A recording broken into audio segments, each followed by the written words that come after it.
মা ছেলের এই ভুল বোঝাবুঝি দূরত্ব যাতে কোনো দিনও না কমে তার জন্য এবার ইন্টারভিউয়ের ভেন্যুর অ্যাড্রেসই পরিবর্তন করে দিল চালাকি খাটিয়ে দেবলীনা। হ্যাঁ বন্ধুরা, ভিডিওতে লাইক দিয়ে দেখতে থাকুন। যে মুহূর্তে কিনা রাজশেখর গাঙ্গুলি দেবলীনাকে কটাক্ষ করে বলতে থাকে যে দেবলীনা, ছোটো থেকে কিন্তু সকলে আস্তে আস্তে করে নিজেদের কোম্পানির সকল কিছুকে এক্সপ্যান্ড করে, তাই আমি তোমাকে বলছি যে সব বিষয়ে নিজের ইনভলভমেন্টটা না রাখলেও চলবে। এবং তার থেকেও বড় কথা, আমি যেখানে কিনা গাঙ্গুলি গ্রুপ অফ কোম্পানিজের ওনার হয়ে আমি ইন্দ্রাণীকে আদেশ করছি যে ইন্দ্রাণীর এই ইন্টারভিউটা আয়ুষের সঙ্গে অ্যাটেন্ড করা দরকার, তার মানে দরকার। অন্যদিকে দেবলীনা বলতে থাকে কিন্তু আন্টি সব এরকম ছোটো ছোটো ইন্টারভিউতে যদি অ্যাটেন্ড করা শুরু করে দেয় তাহলে আন্টিকে আর কেউ ভ্যালু দেবে না। অন্যদিকে ইন্দ্রাণী যখন বলতে থাকে যে না দেবলীনা, তুমি হয়তো বা ভুল বুঝলে আমার কথাটাকে, আমি সেই ইন্টারভিউ অ্যাটেন্ড করবো না, আমি বলেছি বিধায় যে এটা ভেবে নিও না যে আমি ইন্টারভিউকে কোনো রকম কোনো মূল্য দিচ্ছি না। এই ইন্টারভিউটা যথেষ্ট পরিমাণে মূল্যবান আমার কোম্পানির জন্য, সেটা আমি খুব ভালো করেই জানি। অন্যদিকে রাজ বলতে থাকে যে তাহলে তুমি কেন এই ইন্টারভিউটা অ্যাটেন্ড করতে চাইছো না বলো তো ইন্দ্রাণী, আমি যেখানে তোমাকে আদেশ করছি সেই জায়গায় তুমি আমার কথা কোনোভাবেই ফেলতে পারো না।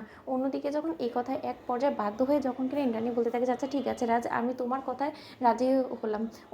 অন্যদিকে এই কথা বলা মাত্রই যখন কিনা আয়ুষ আনন্দে আত্মহারা হয়ে বলতে থাকে যে ঠিক আছে, আমারও কোনো রকম কোনো আপত্তি নেই, আমি সময় মতন পৌঁছে যাবো, আপনারা আমাকে অ্যাড্রেসটা মেল করে দেবেন। অন্যদিকে এই কথা বলা মাত্রই যখন কিনা অনুশ্রী থেকে শুরু করে কুসুম সকলে একে অপরকে থামস আপ দেখাতে থাকে, ঠিক সেই মুহূর্তে দেবলীনা বলতে থাকে যে আমি খুব ভালো করে বুঝতে পারছি যে ইন্দ্রাণী আন্টি এবং আয়ুষকে কেন ইন্টারভিউর জন্য বেছে নেওয়া হয়েছে, যাতে করে কিনা ওদের পরস্পরের ভুল বোঝাবুঝিগুলো মিটিয়ে ফেলা যায়। কিন্তু সেটা কোনো মতেই হতে দেবে না, কারণ সেই ভেন্যুতেই তো আয়ুষ গিয়ে পৌঁছবে না। এবং যখন কিনা ইন্দ্রাণী আন্টি অপেক্ষা করেই রয়ে যাবে এবং ইন্টারভিউ শুরু হবে না, তার পরবর্তীতে নিজের অপমান সহ্য করতে না পেরে যখন কিনা সে সেই ভেন্যু থেকে বেরিয়ে আসবে, তার পরবর্তীতে বাড়িতে আসা মাত্র সে যে তার ছেলেকে ভুল বুঝে অপমানগুলো করবে সেই অপেক্ষায় আমি রইলাম। কারণ আমি তো খুব ভালো করে জানি যে সেদিন কোনোভাবেই আয়ুষ ঠিক সময় মতন ভেন্যুতে পৌঁছতে পারবে না, এবং সেই দিকটা সম্পূর্ণরূপে আমি হ্যান্ডেল করবো। অন্যদিকে মীনাক্ষী বলতে থাকে কিন্তু আয়ুষকে সেই ভেন্যুতে পৌঁছতে তুমি কী করে বা বাধা দিবে বলো তো দেবলীনা। অন্যদিকে দেবলীনা বলতে থাকে যে দেখো আন্টি, আয়ুষ কিন্তু এখনও পর্যন্ত জানে না যে সেই ইন্টারভিউর ভেন্যুটা ঠিক কোথায় এবং সেই অ্যাড্রেসটা কোথায়, তার জন্য তো ও বললো যে মেল করে দিতে। এখন যদি সেই লোক মেল না করে